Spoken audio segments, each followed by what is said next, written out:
Hello, YouTube.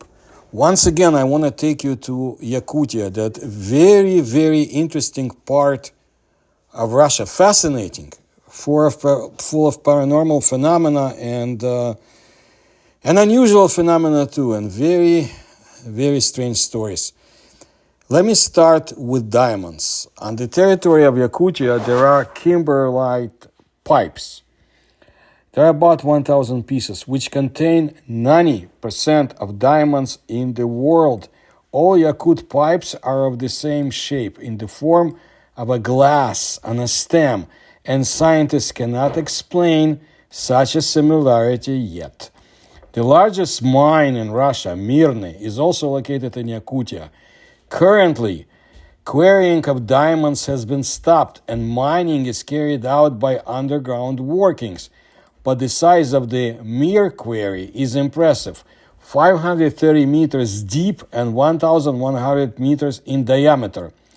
There are also many mysteries connected with the emergence of diamond-bearing tubes, over the solution of which scientists have been struggling for a long time. They don't have answers. Firstly, it was noticed that kimberlite pipes are located only on ancient shields and platforms, the most stable blocks of the Earth crust. How can heavy rocks of the Earth be forced to, so to say, rush up and break through a layer of dozens of kilometers thick? Why breakthroughs do not occur in more thin places of the planet, the crust of the ocean floor, for example? The answer to this question has not yet been found. Scientists are also surprised by the amazing shape of kimberlite pipes. They're cone-shaped. After all, a sphere should form at the site of the rock explosion, but not at the tube. Not a tube should form, but a sphere. The shape of the rock fragments is also an incomprehensible situation. Crystals of apatite, pyrope, zircon, almenite, often found in kimberlites, are always rounded, and there are no traces of their melting. This means that the pinching of the sharp corners and the grinding of the edges occurred during the movement of the kimberlite mass. Why, then, do the diamond crystals, raised from a depth of several hundred kilometers, have no traces of destructive forces? Over time, scientists may come closer to the truth, find answers to this and many other questions. But for now, it remains another mystery of the mysterious and incredibly interesting world of diamonds. Let's now look at the wells, especially at one.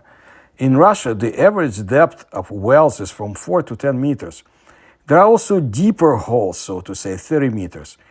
And in the 19th century, a record-breaking well was dug in Yakutia. The diggers had to go 116 meters deep into the permafrost. Imagine it.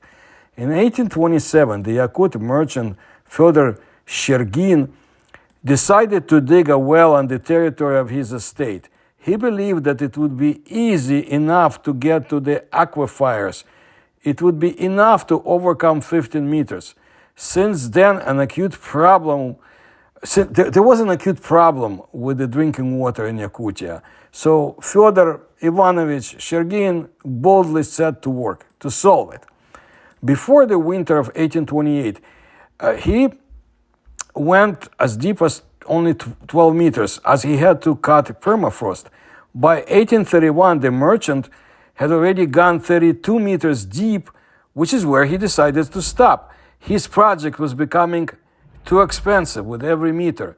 The hole in the ground became a local attraction, which Baron Ferdinand Wrangel he became interested in it. He was just appointed at the time the main ruler of the Russian America. He instructed Shergin to continue the construction of the well, promising to compensate for all costs. The satisfied merchant rehired workers and actively continued trying to get to the water. The diggers had to work only in winter because in the cold, the outside air cools and becomes dense and sinks into the depth of the well. displacing warmer, musty air from there. But even with minor downtime by 1836, the depth of the well reached 93.3 meters. However, there was still no water. In 1837, the merchant sent a letter to St. Petersburg in which he reported that he had dug up to the mark of 116.4 meters. He also attached the estimate to the message, saying that the work cost 1,363 rubles. But no one has compensated Shergin for the costs. Wrangel had moved from Alaska to Europe by that time, and representative of the Russian-American company knew nothing about the Baron's promise. The deceived merchant, on the recommendation of the chairman of the Academy of Sciences, Count Uvarov, was awarded by Nicholas I with a gold medal and a diamond ring. But such a reward, of course, did not pay off all the costs. Again, the well was remembered in the 1930s. Soviet scientists tried to find out the thickness of permafrost in Yakutia, for which they decided to continue the work started by Shergin.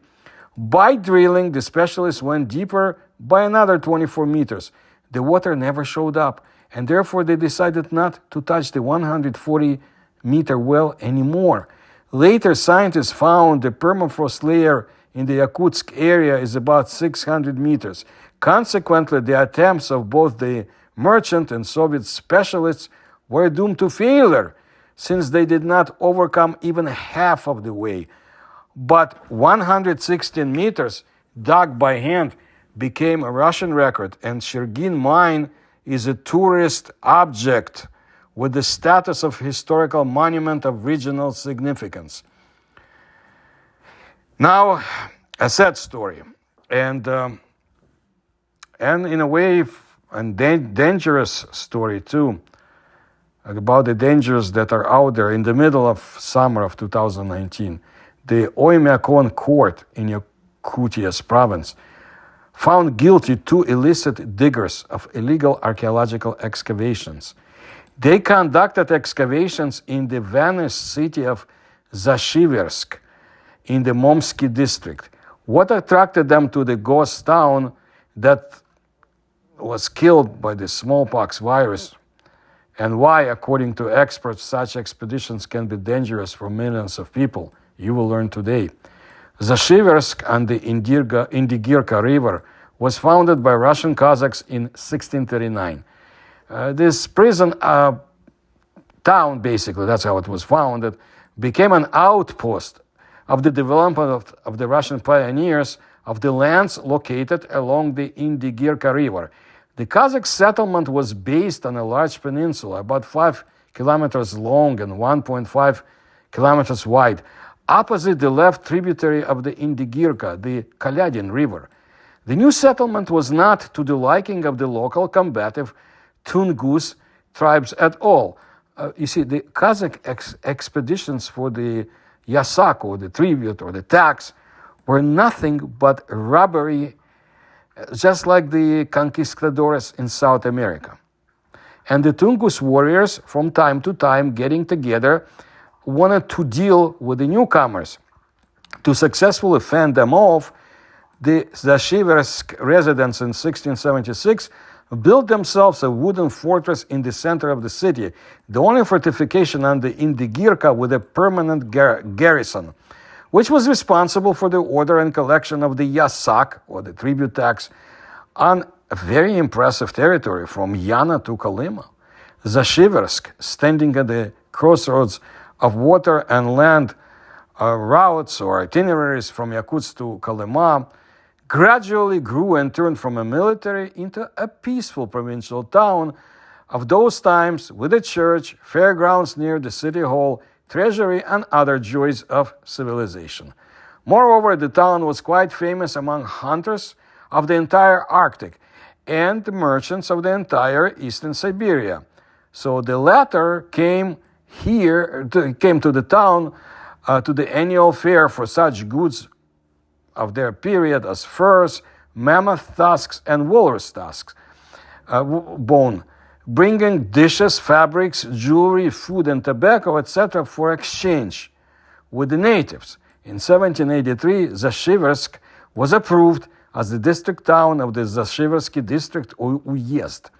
The entire population living along the banks of the large Yakut rivers Yana, Indigirka, Alazeya, and Kolyma was subordinated to the local administration. Zashiversk has become the main gathering place for the Yasak in Yakutia. The city was predicted to have a great future. About 500 people already lived there, but the heyday period ended with the decline of the animals that provided fur to the hunters. People began to leave for more satisfying places to live, and then came the smallpox. Chilling folk legends tell how one of the merchants brought a large chest of goods to the fair, and the chest was found to be abandoned. A local shaman said that there was a curse in the chest and it should be immediately drowned in an ice hole. However, the priest resisted this out of greed and blessed the goods from the chest. Residents of Zashiversk snatched up these goods. Soon the city was gripped by an epidemic of smallpox. Almost the entire population of the town died out, and only 2 or 3 dozen survivors moved to other places. Since then, the expression Zashiversky filth has been used in the district to denote smallpox. The city suffered not one, but at least 2 epidemics of smallpox and measles, and then fell into desolation and was abandoned. The Arctic explorer Wrangel, whom we already met in the previous Yakut story about the well, was passing through there and found only 5 residential buildings in the fading Zashiversk.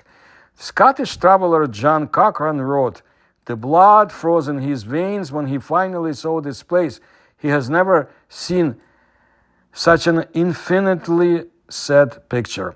At the end of 1920, the participants of the expedition of the People's Commissariat of the USSR found 2 people there, Yakuts by their ethnicity, living in a barn on the site of Zashiversk.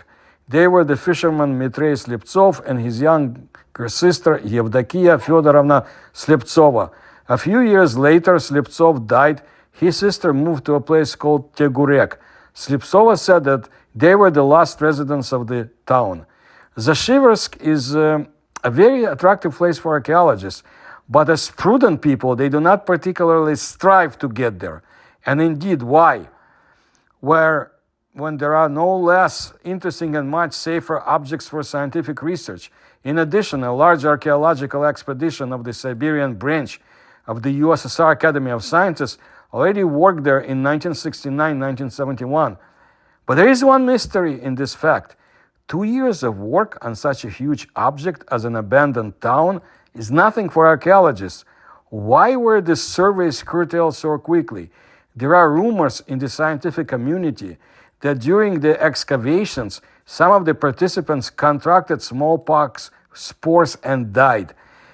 A little bit about smallpox. Smallpox is native to Asia. No other disease has caused such damage to the Homo sapiens species as smallpox. In the 20th century alone, it claimed about 300 million human lives, more than all wars combined.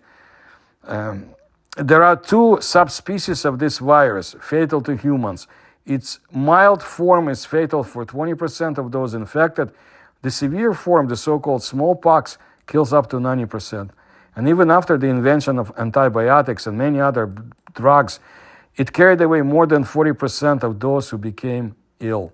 Since 1982, humanity has declared victory over the virus and is no longer vaccinated against smallpox.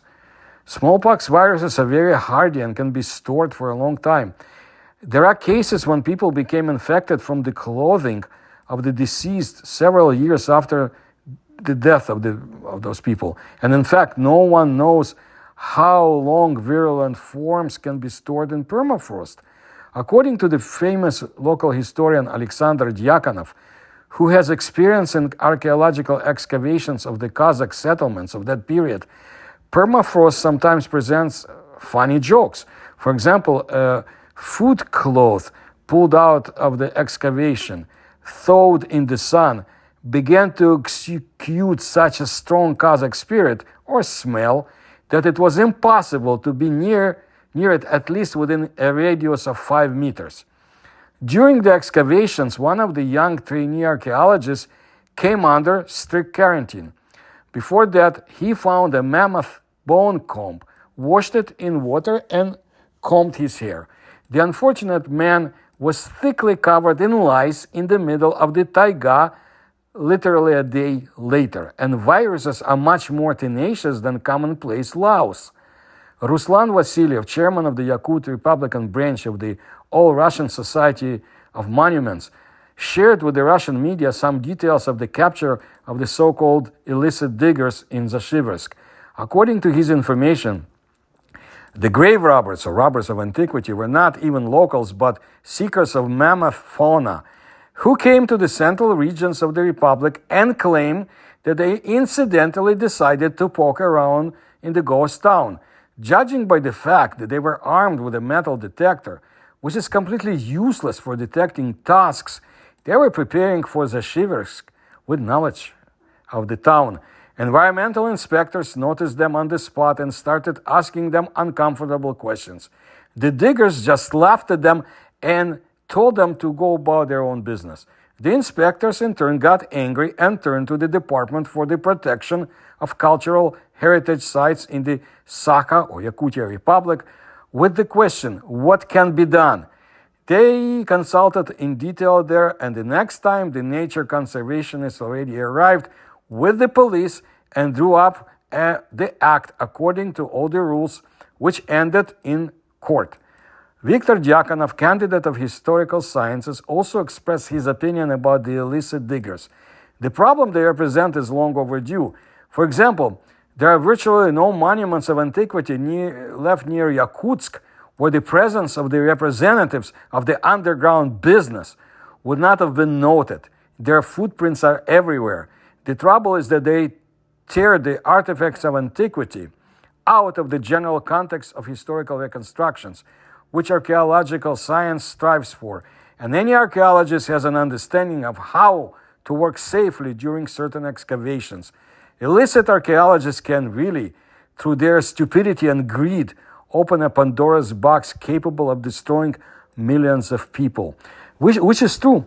And if you look at my video about this illicit diggers, or diggery in Russian, they use this term, you can find out more about their very, very detrimental practice.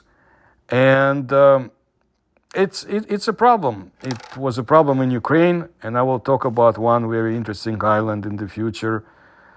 It's a problem in Russia. I'm sure it's a problem in other countries in the former Soviet Union, which are extremely rich in our things that archaeological expeditions can excavate and, objects of the past. So I'll bring you more stories about Yakutia. It's a fascinating part of the world. And like my cauldron story and others, I'm sure you can find it in my videos and playlists. So if you like my research and you can support, please do so through the links you'll find in the description to this video. Please tell others about my channel and please subscribe to it and like my videos. Thank you.